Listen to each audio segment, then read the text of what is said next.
nampaknya akan semakin rumit karena bagi Guntur Bumi dan R sama-sama meyakini memiliki bukti yang bisa menjadi alibi bagi alasannya. Lantas mungkinkah persoalan ini makin memperburuk citra Guntur Bumi sebagai seorang tabib? Saya punya barang bukti kuat loh UGB. Jangan nggak ngaku kamu ya. Allah pun 25 tahun pun masih ingat ya kejadian anak saya ya. Masa kamu baru 3 tahun aja udah pura-pura lupa? Allah nggak diam, ingat ya. Ajak kamu, kalau kamu nggak mengakui, marah dari ajakan sekarang.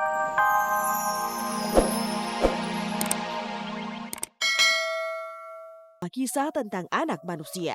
Dan sebagai lelaki, Angie memang cukup sukses dan piawai memainkan dan menebar jaring-jaring cinta.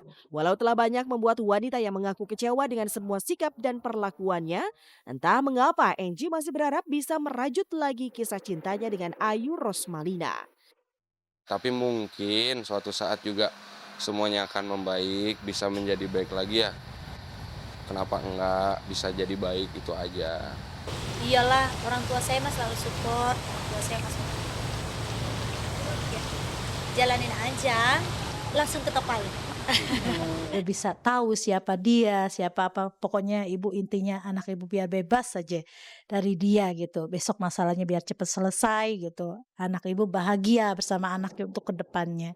Itu aja, nggak ada yang kita permasalahin lagi. Intinya Ayu minta cerai, mudah-mudahan itu berjalan dengan lancar. Doa ibu itu aja sih.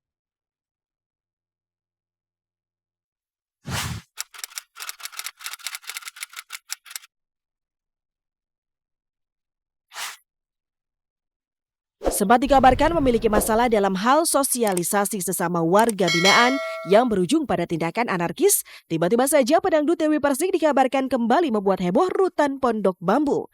Hanya saja kehebohan itu bukan pada sebuah perkelahian, melainkan penampilan Dewi sebagai pedangdut. Dewi menyumbangkan suara emasnya dalam acara Idol Pas atau Idol Lapas dengan peserta semua penghuni rumah tahanan dari berbagai wilayah. Titi Puspa, Dorce Gamalama, dan Ari Tulang menjadi juri Idol Pas ini. Seakan haus dengan suasana panggung, DP pun langsung menggebrak panggung dengan 3 buah lagu berikut goyangan gergajinya. Hujan di Pondok Bambu, padahal kagak hujan.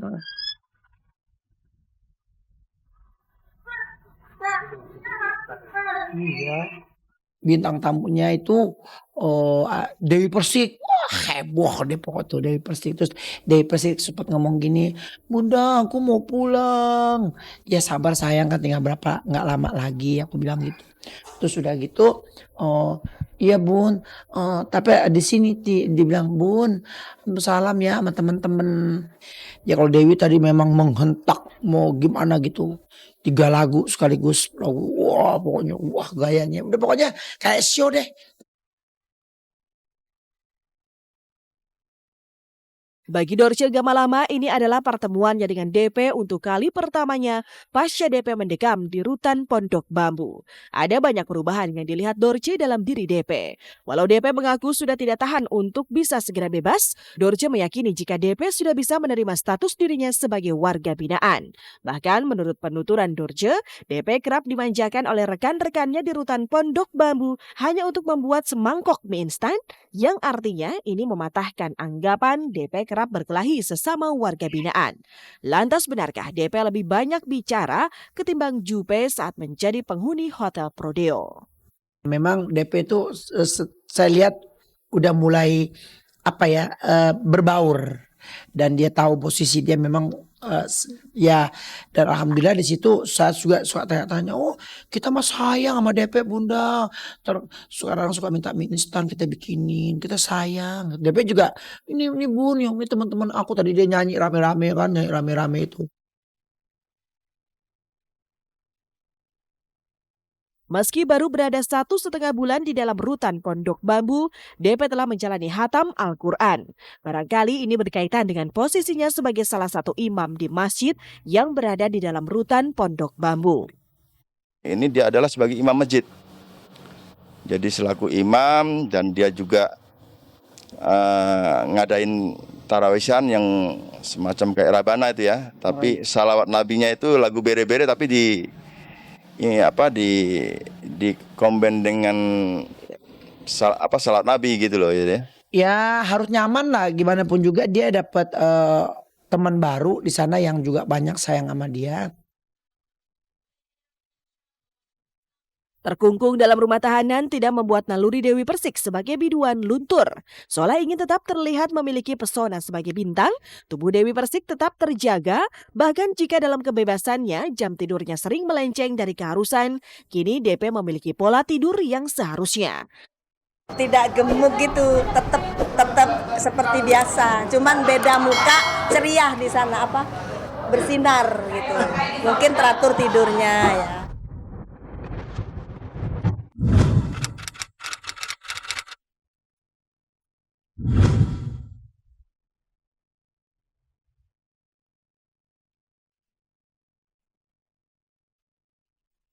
Sudah jatuh tertimpa tangga pula. Hiasan itu sangat cocok dilayangkan pada guntur bumi saat ini. Pasalnya belumlah selesai persoalan prakteknya sebagai tabib dengan sejumlah pasiennya yang merasa tertipu. Lagi-lagi suami Puput Melati ini dituding telah melakukan tindakan asusila dengan melakukan pelecehan terhadap wanita berinisial R, salah satu mantan pasiennya. Tidak terima dengan perlakuan Guntur Bumi, ditemani kuasa hukumnya, R mengadukan nasibnya ke Komnas Perempuan. Lantas yang menjadi pertanyaannya, mengapa R baru melaporkan kejadian yang menimpa dirinya saat ini? Mengapa ia tidak melaporkannya pasca ia mengalami pelecehan tersebut?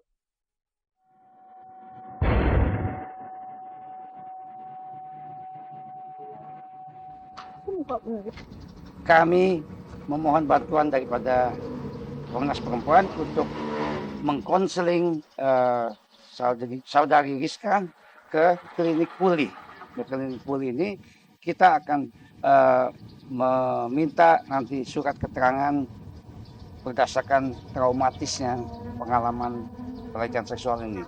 Apabila nanti dapat dibuatkan surat dari klinik puli, surat itulah yang akan menjadi salah satu dasar hukum untuk kita lakukan tuntutan hukum terhadap gitu. Dia trauma, pelakuannya kan udah sangat menjijikan sekali. Karena kan ustadz ya. Terus seperti ustadz setan itu mah. Jangankan lapor ke lebih baik melapor ke Tuhan aja. Ya, mudah-mudahan kalau memang Guntur Bumi melakukan hal itu dilaknat, itu lebih baik. Kenapa? Lapor polisi, teriak-teriak di media, saya ini korban pelecehan, saya ini dipegang-pegang. Tapi tahun 2011, semua masyarakat juga ketawa yang mendengar. Lucu gitu loh. Lucu aja. Faktanya mana? Nggak ada. Hari itu saya masih, masih belum menikah. Hari ini saya sudah menikah, sudah mendapatkan izin dari suami saya. Nah ini kan udah makin nggak masuk akal lagi. Konflik ini nampaknya akan semakin rumit karena bagi Guntur Bumi dan R sama-sama meyakini memiliki bukti yang bisa menjadi alibi bagi alasannya. Lantas mungkinkah persoalan ini makin memperburuk citra Guntur Bumi sebagai seorang tabib? Saya punya barang bukti kuat loh UGB. Jangan nggak ngaku kamu ya. Allah pun 25 tahun pun masih ingat ya kejadian anak saya ya. Masa kamu baru 3 tahun aja udah pura-pura lupa? Allah nggak diam, ingat ya. Ajak kamu, kalau kamu nggak mengakui, marah dari ajakan sekarang.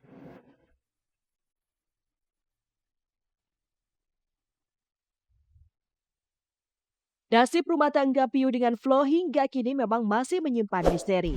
Setelah dikabarkan menjadi kekasih gelap pengusaha kaya Adi Guna Sutowo, keberadaan Flo raib ditelan bumi. Adi Guna Sutowo dan Vika Dwiani sejak diketahui menjalin hubungan dengan Flo, kabarnya Vika juga langsung memilih berpisah dengan Adi Guna. Lantas seperti apa reaksi Piu dengan situasi perkawinannya saat ini? Benarkah ia mencoba tegar di balik sakit hatinya? Dan benarkah jika ia juga telah berpisah dengan Flo secara sah? Aku rapopo. Semua orang itu punya hasrat seperti itu untuk tetap move on, punya. Nah, saya mau pingin pesan itu, aku mau sampaikan aja bahwa kita harus tetap move on lah. Apapun yang terjadi, walaupun sehancur-hancurnya saya. Piu memang belum mau membuka sejauh mana perpisahannya dengan Flo. Namun dari pengakuan Piu, sepertinya Flo memang telah pergi tanpa meninggalkan jejak. Lantas benarkah Piu telah bersiap mencari ibu baru bagi anak-anaknya? Pernah komunikasi, tapi saat ini saya memang lebih fokus ke anak-anak. Jadi tidak ada yang harus saya saya tahan atau saya ini tetap aja. Saya tetap menjaga bahwa bahwa anak-anak adalah bagian dari keluarga saya. Kayak kemarin sempat tiga-tiganya sakit semua, panas, langsung saya bawa ke dokter tiga-tiganya. Kegagalan bukan berarti kalah. Sejatinya kegagalan adalah sukses yang tertunda.